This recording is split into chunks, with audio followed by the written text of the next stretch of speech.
Sejam bem-vindos à terceira aula no módulo de desenho básico. Só mais 3 aulinhas para a gente terminar esse módulo. Hoje a gente vai aprender um pouco sobre perspectiva.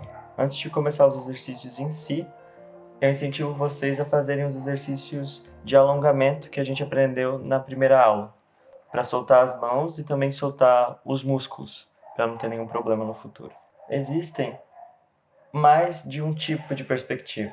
A gente tem a perspectiva do traço, por exemplo, a perspectiva atmosférica e a perspectiva que a gente conhece, com linha do horizonte e essas coisas.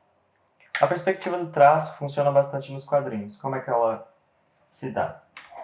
Quando você desenha 2 objetos em cena ou 2 pessoas, tem jeitos de dar importância para essas pessoas ou objetos. Por exemplo, aqui, dá para entender que esse daqui está na frente pelo tamanho, certo? E esse aqui está um pouquinho mais atrás. Mas, para eu evidenciar isso, a perspectiva do traço faz isso aqui, ó. Você vai reforçar o traço no objeto que está mais à frente e deixar o traço mais suave no que está mais atrás. Aí já dá para ver que esse está bem mais na frente. A perspectiva atmosférica. Se você olhar para uma natureza distante, que seja, pode ser umas árvores, vegetações ou até mesmo construções, prédios que estejam distante de você. Conforme eles vão ficando mais distantes, eles vão ficando mais esbranquiçados ou azulados. Por quê? Por que azulados? Porque o céu, se você olhar, o que a gente tem a visão do céu daqui da Terra é azul, certo? Então essa perspectiva, a atmosfera interfere na cor também. Os objetos que estão mais próximos da gente, eles são mais saturados e mais escuros. Se tivesse uma escala preto e branco aqui, os objetos mais próximos da gente estariam em um tom mais escuro de preto. Conforme os objetos vão se afastando, eles vão perdendo um pouco da saturação e também vão ficando mais clarinhos. Então, conforme eles estão mais distantes, eles vão ficando mais claros. Caso você esteja trabalhando com cor, não é uma regra que os objetos mais de trás sejam desaturados, tá, gente? Mas é que ela interfere um pouquinho nisso, ok? Então a cor que está na atmosfera, ela passa para o objeto também. Quanto mais para trás ele fica, mais clarinho ele fica, mais ele se funde com a atmosfera. Para frente, mais saturado e mais escuro. Perspectiva atmosférica. Uma coisa interessante também da perspectiva atmosférica é que a luz, onde tem um objeto de luz, o foco de luz, ele fica mais para um tom avermelhado e a sombra ela fica mais para um tom azulado, cores mais frias. E a perspectiva que a gente já conhece, que é a perspectiva de 1 ponto, 2 pontos, 3 pontos, perspectiva de grade, onde tem a linha do horizonte, 1 ponto e as guias grades. Como é que a gente pode juntar essas duas perspectivas aqui? Vamos dar uma amarração nesse tema. Por exemplo, estou fazendo 3 montanhas aqui. A primeira ela vai ter um traço mais escuro. Como está mais perto da gente, a gente vai conseguir enxergar mais detalhes nessa montanha. E ela vai ser mais escura em comparação com as montanhas mais distantes, certo? Essa montanha aqui está um pouco mais perto, então traço um pouquinho, só mais. Ela vai ter um pouquinho de menos detalhes, um pouquinho menos de detalhes, porque não está tão próxima da gente. Essa última aqui está bem distante, então nem detalhe vai ter. Entenderam?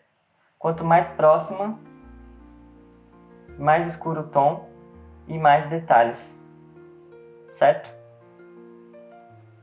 Vamos trabalhar hoje essa perspectiva aqui, a linha do horizonte. A linha do horizonte, ela é a altura da nossa visão. Aqui, enxergando.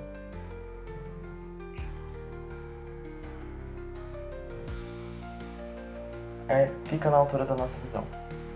Então, se eu me abaixar, se eu for ver alguma coisa agachado,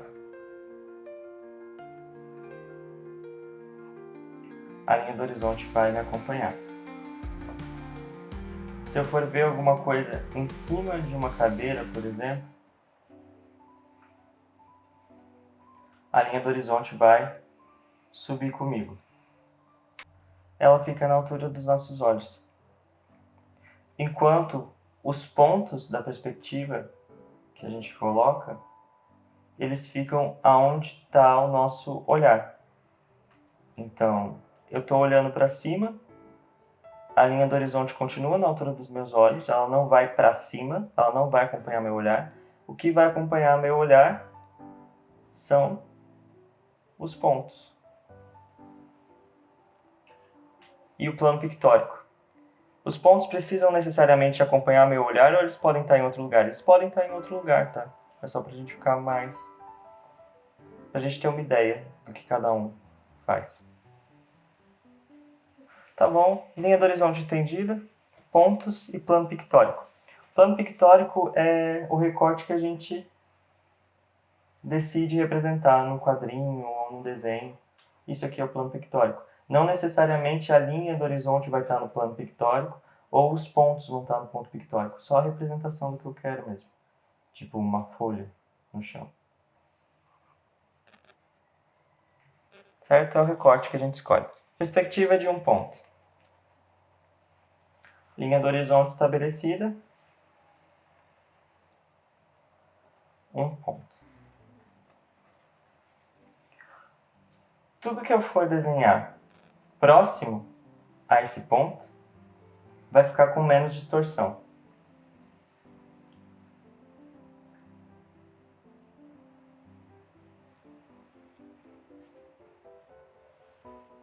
Se eu for desenhar muito longe desse ponto,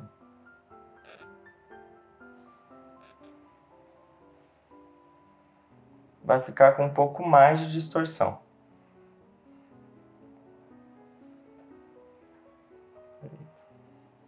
Perspectiva de um ponto. Linha do horizonte estabelecida. Um ponto. Tudo que eu for desenhar próximo a esse ponto vai ficar com menos distorção. Se eu for desenhar muito longe desse ponto,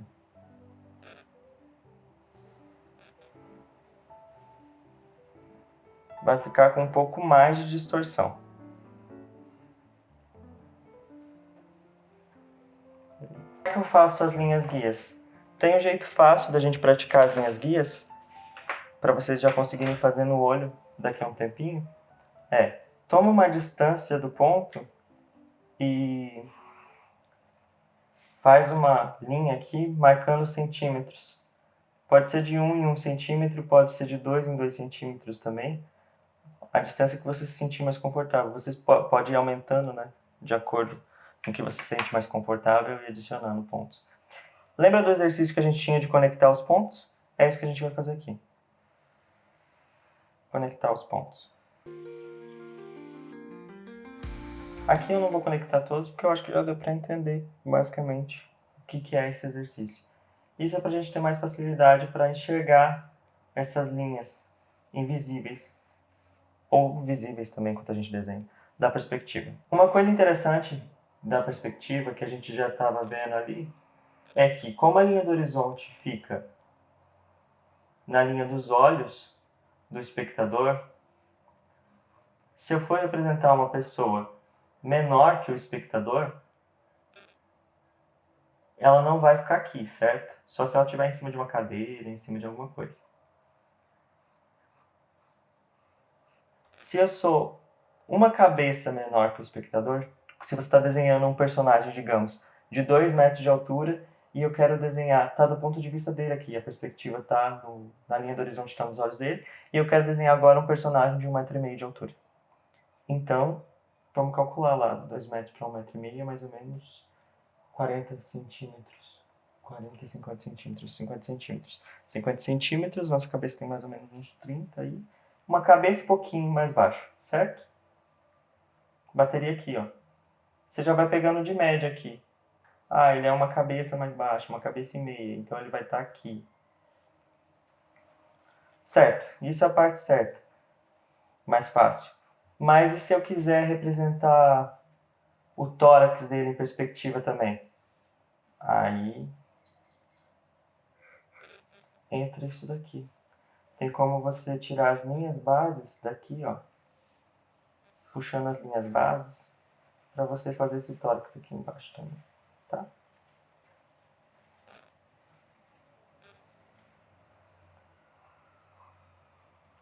Pronto, encaixota as coisas que fica mais fácil. Quando você quer representar uma coisa em perspectiva e não sabe mais ou menos como é que ela vai ficar, encaixota ela.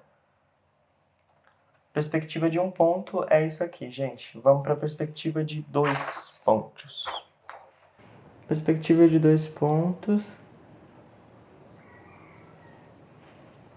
2 pontos na linha do horizonte, que a gente vai obedecer. Bati no microfone de novo.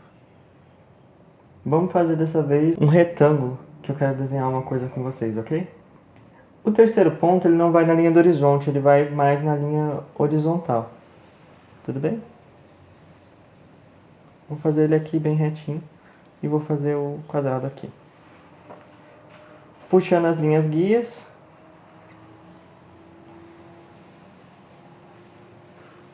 Só que a diferença é que aqui a gente fez a base do retângulo já, certo? Para as arestas do retângulo, eu vou usar isso aqui, ó, eu não vou fazer reto. Eu vou usar o terceiro ponto. Certo? Usei o terceiro ponto ali, ó, para puxar.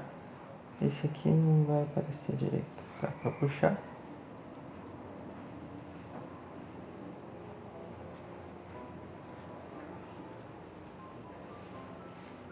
O que eu estava rabiscando ali em cima, eu só estava vendo mais ou menos qual era o tamanho para eu calcular, tá? Nada demais. Calcular o tamanho do retângulo para baixo. Agora daqui, bate aqui. Fizemos nosso retângulo em perspectiva de 3 pontos. Simples, né? Eu vou tentar fazer um sofá aqui. Vou fazer o desenho dele aqui nessa parede e o desenho dele nessa outra parede aqui, que não dá pra ver muito bem. E juntar o sofá aqui. Pra vocês conseguirem ver o sofá, eu vou pintar ele de azul, tá? Um sofazinho bem simples que eu fiz.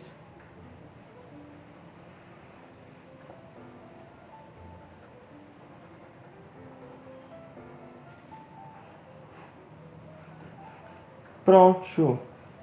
Um sofá em perspectiva de 3 pontos. Tenta fazer os 2 pontos bem separados da linha central, talvez até na mesma distância da linha central, para ficar mais fácil de vocês fazerem o desenho, tá? Esse ponto não precisa estar bem na linha central, ele pode estar mais para o lado, mais para cá, pode estar em cima também, pode ser uma visão superior das coisas. Certo? Agora a gente vai passar para um tipo de perspectiva mais bacaninha de fazer. Ao invés da gente fazer as grades primeiro e o objeto depois, a gente vai fazer o contrário, o objeto primeiro e as grades depois. É a perspectiva que a gente coloca grade em objetos orgânicos, em formas orgânicas. O que são formas orgânicas? Lembra dos círculos que a gente estava desenhando? A gente vai fazer tipo um feijão agora. Pode ser? E nesse feijão, a gente vai colocar as grades para dar tridimensionalidade para ele. Como se fosse uma perspectiva olho de peixe. O que é uma perspectiva olho de peixe? É uma perspectiva que você faz com uma grade redonda e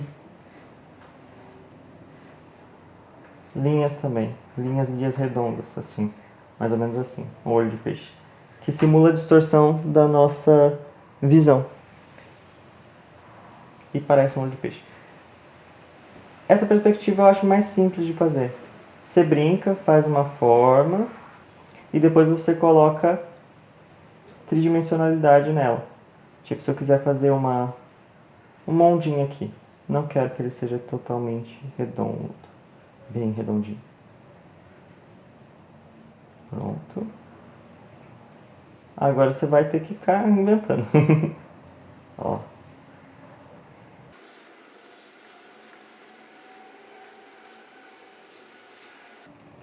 Pronto. Um objeto com grade também. Se você quiser se aventurar mais, tem como fazer com dobras. Um objeto com dobras. Tenta passar por dentro dos outros, tá? Invadir o espaço um do outro. E faz essas formas mais orgânicas. Isso vai ajudar a gente na aula de anatomia. E o exercício para vocês hoje eu quero que vocês desenhem um quarto com 2 pontos ou 3 pontos de perspectiva. Um quarto. Com móveis dentro, certo? Pode ser só móveis pequenos assim, pode ser só um piano e um... Nossa, um piano, peguei pesado, né? Pode ser um sofá e uma escrivaninha, sei lá. Não precisa ser coisas muito complicadas, ok? Pode ser coisas mais simples. Aí vocês vão fazendo a perspectiva lá. E é isso aí, mas tem um porém. Dentro desse quarto, eu quero que ele seja habitado por formas orgânicas. Então, além da perspectiva de 2 ou 3 pontos, vocês vão ter que se preocupar também em fazer as formas orgânicas dentro desse quarto. É esse o exercício, eu vou passar melhor para vocês por escrito. Mas muito obrigado por terem visto a aula, espero que vocês tenham aproveitado e aprendido alguma coisa. Qualquer coisa mesmo, qualquer dúvida, eu estou disponível se vocês quiserem comentar ou mandar e-mail. Um abraço, até a próxima aula.